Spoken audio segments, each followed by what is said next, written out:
younger me, it really wanted to lose fat. Period.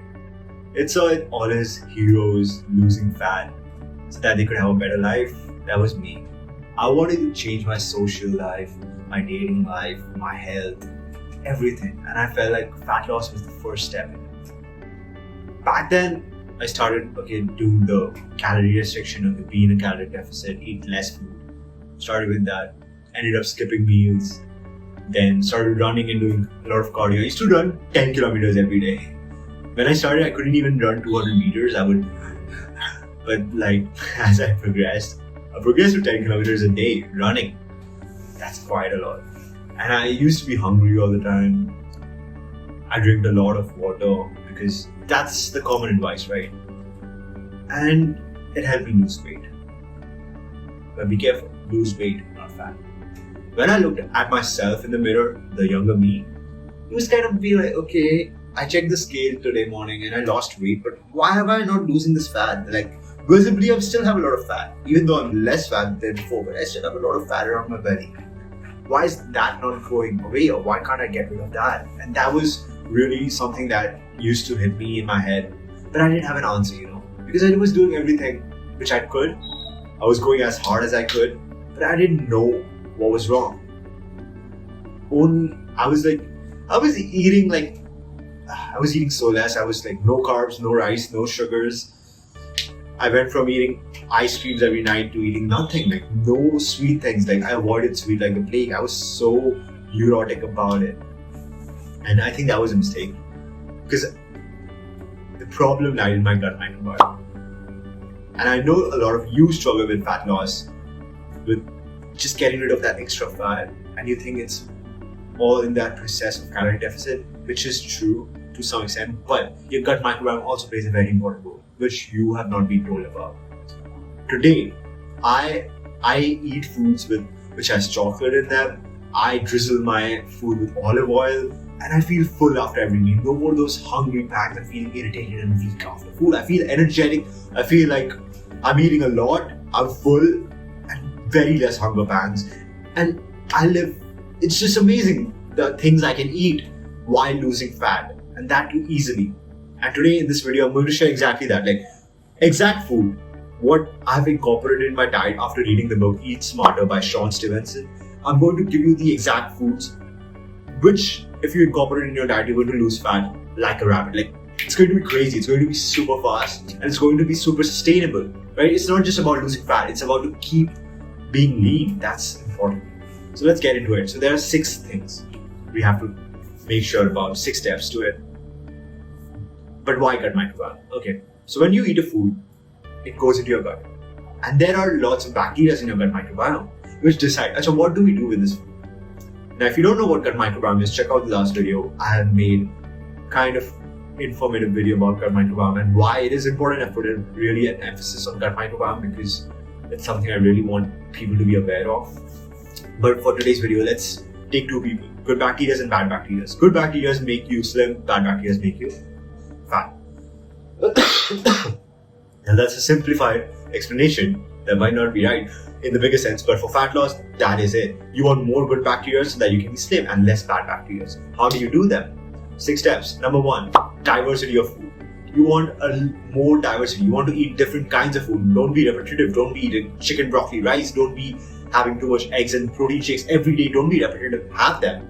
But add a new flavor here and there. And the best way to do this is adding new fruits and veggies which help you also increase the good bacteria. So what are these? Blueberries, almonds, pistachios. To mix it all, get some blackberries, raspberries once in a while, but mostly blueberries. Same with almonds and pistachios, mostly almonds and pistachios, but once in a while, once in a week, have some cashews, nuts, like chestnuts, walnuts, right? That's the deal. Secondly, eat seasonal foods. Our body is always parallel with the nature. We have ignored that and we eat the same foods throughout the year, which is not right. We want to eat more seasonal food. It helps in increasing your biodiversity in your gut microbiome, and that is very important for you. So winter is coming for me and I'm looking forward to eating oranges, sweet limes and guavas. These are the seasonal food in my country, right? Find out, Google what are the seasonal foods in my country and go have them. Just have them once in a week, twice a week. That's good enough, right? Third is add prebiotics. what we all know about probiotics. These are the foods that have the right bacteria in them, the live bacteria, right? So what is prebiotics? Imagine inviting people to the party. They are the probiotics. What makes people stay at the party? Might be alcohol, might be the music, it's the fun element, right? That's prebiotic. If probiotic are the people coming to the party, prebiotic is the life of the party, right? Without prebiotic, the probiotic will leave, right? People will leave, the bacteria will die. So you need a lot of prebiotics. What are the foods? Simple. Apple. An apple a day keeps doctor away. It's just true. Second, onions and garlics, asparagus, whatever you find easy to incorporate that. The second, which is my favorite, is this. You ready for this? Cocoa. Unsweetened cocoa. Amazing. Amazing for fat loss. 2 tablespoons of these on my protein shake with milk every day. And I'm looking forward for that shake because imagine I can eat a chocolate flavored drink. It doesn't have sugar though. And still lose fat. It's amazing. It's so fitting into my routine, my gym routines. I love it. Secondly, you can have, it's rich in polyphenols. Other things you can have is olive oil and, wait, let me check, I forgot. I think with olive oil, green tea. I'm not a big fan of green tea. It doesn't taste that good for me. But once in a while, I'll sip green tea. I have some sachets in my room. I like chamomile green tea, right? It helps you fall asleep. And if you want to know more about sleep and good sleeping habits, you can check my channel. Next, which is the most important and the bulk of the food, is fiber. Fibers are of two types, soluble and insoluble. And we need both of these fibers in our diet. We need to estimately have 30 grams per day, which is really good for you. So what are the right types of fiber? For soluble fiber, you want foods like avocados, sweet potatoes, apples, carrots, black beans, pears, flax seeds, Brussels sprout, right? For insoluble fiber, you want beans, lentils, okra, spinach, cocoa, sweet potatoes, apples, walnuts, almonds. The power tip which works for me is finding fruits and veggies or foods which are common in all of these tips and then use them together because that one food will have a lot of benefits. So for me, it is almond, cocoa, right? Apples, onions and garlics. They are in multiple categories. So I would eat a bulk of that so that it ensures a lot of things being covered with the same food, right? Makes sense? Number 5 is take resistant starches, right?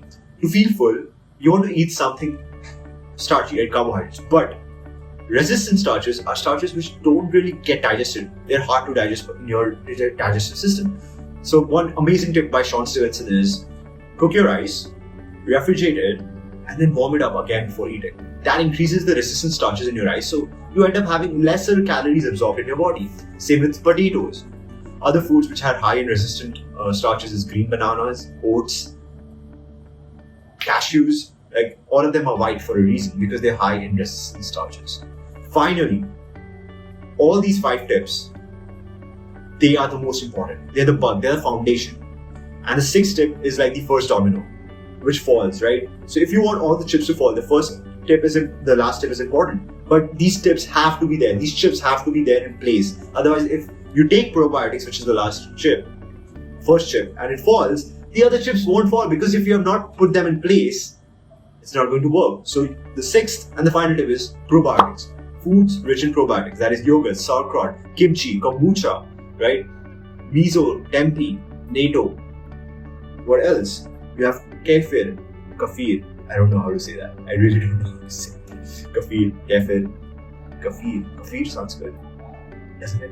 Yeah, so for me, mostly it's yogurt for me because that's available in my area. Sometimes I get a kombucha or a kefir drink. Other of these are not available for me, so that's not something I take. Once in a while I get a probiotic supplement if that's needed. You can do that too. But probiotics won't work if you don't have the first 5 tips in place. Remember that. That's the most important takeaway from this video. And this is it. This is all you need to do to optimize your gut bacteria for making the right decisions when it comes to fat loss. In the further next videos, we're going to discuss how to influence your gut microbiome for better mental health, better sleep, which is very important for me. All the 6 tips today, try to find the best foods and fruits for you and incorporate them in some small parts of your diet because small changes are better than big changes which won't last. So make small changes which last, which is essential for you to thrive and not just survive. I'll see you in the next one.